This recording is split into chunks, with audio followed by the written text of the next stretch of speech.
Welcome to TNPSC வெல்வோம். இன்றைக்கி 6ஆம் வகுப்பு தமிழ் முதல் பருவத்தில் இயல் 2 இயற்கை இன்பம். ஸோ இந்த இயல் 2 ஃபுல்லாக இயற்கையை பற்றி தான் பார்க்க போகிறோம். ஓகே, அதில் முதல் பாடம் வந்து சிலப்பதிகாரம். சிலப்பதிகாரத்துலேருந்து பாட்டு பார்க்கலாம். திங்களை போற்றுதும் திங்களை போற்றுதும் குங்கு அலர்த்தார் சென்னி குளிர் வெண்கொடை போன்று இவ்வங்கன் உலக அளித்தலான். ஞாயிறு போற்றுதும் ஞாயிறு போற்றுதும் காவிரி நாடான் திகிரி போல் பொற்கோட்டு மேறு வளம் தெரிதலான். மாமலை போற்றுதும் மாமலை போற்றுதும் நாமநீர் வேலி உலகிற்கு அவனணி போல் மேல் நின்று தான் சுரத்தலான்.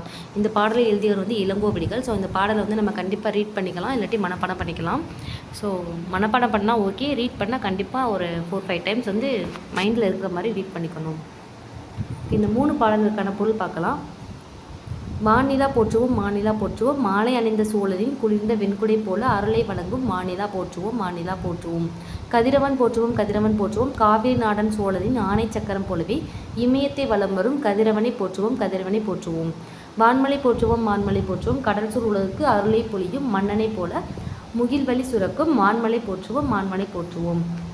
ஸோ சொல்லும் பொருளும் பார்க்கலாம். திங்கள்னா நிலவு, பொற்கோட்டுனா பொன்மயமான சிகரத்தில், கொங்குனா மகரந்தம், மேருனா இமயமலை, அலர்னா மலர்தல், நாமநீர்னா அச்சம் தரும் கடல், திகிரினா ஆணை சக்கரம், அலினா கருணை. பாடலினோட பொருள் பார்க்கலாம். தேன் நிறைந்த அத்தி மலரை மாலையை அணிந்தவன் சோழ மன்னன். ஸோ முதல் பாடலோட பொருள் வந்து அவனுடைய வெண்கொற்ற குடை குளிர்ச்சி பொருந்தியது, அதே போலவே வெண்ணிலாவும் தன் மொழியால் உலகுக்கு இன்பம் அளிக்கிறது, அதனால் வெண்ணிலாவை போற்றுவோம். இரண்டாவது பாடலோட பொருள் வந்து காவிரி ஆறு பாய்ந்து வளம் செய்யும் நாட்டை ஆட்சி செய்பவன் சோழ மன்னன், அவனது ஆணை சக்கரம் போல கதிரவனும் பொன் போன்ற சிகரங்களை உடைய இமயமலையை வலப்புறமாக சுற்றி வருகிறது, அதனால் கதிரவனை போற்றுவோம். மூன்றாவது பாடல் அச்சம் தரும் கடலை எல்லையாக கொண்ட உலகிற்கு மன்னன் அருள் செய்கிறான், அதுபோல மலை வானிலிருந்து பொழிந்து மக்களை காக்கிறது, அதனால் மலையை போற்றுவோம். ஸோ நூல்வெளி பார்த்துடலாம். சிலப்பதிகாரம் என்னும் காப்பியத்தை இயற்றியவர் இளங்கோவடிகள். இவர் சேர மன்னர் மரபைச் சேர்ந்தவர் என்று சிலப்பதிகார பதிகம் கூறுகிறது. ஸோ இந்த கூற்று கொடுத்து கேட்பாங்க, இதை சிலப்பதிகாரம் கூறுகிறதா என்ன கேட்டால் சிலப்பதிகார பதிகம் கூறுகிறது நம்ம போடணும். இவர் கிபி 2ஆம் நூற்றாண்டு என்பர். ஐம்பெரும் காப்பியங்களுள் ஒன்றான சிலப்பதிகாரம் இதுவே தமிழின் முதல் காப்பியம். இது முத்தமிழ் காப்பியம், குடிமக்கள் காப்பியம் என்றெல்லாம் போற்றப்படுகிறது.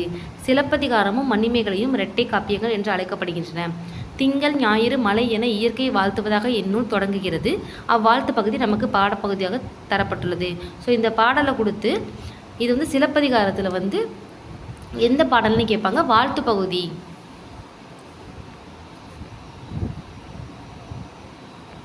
சரியான விடை வந்து கழுத்தில் சூடுவது வந்து தார், கதிரவனின் மற்றொரு பெயர் வந்து ஞாயிறு, வெண்குடை வந்து வெண்மை கூட்டல் குடை, பொற்கோட்டுங்கிறது பொன் கூட்டல் கோட்டு, கொங்கு கூட்டல் அலர் என்பதை கொங்கு அலர், அவனணி போல் என்பது அவனளி போல்,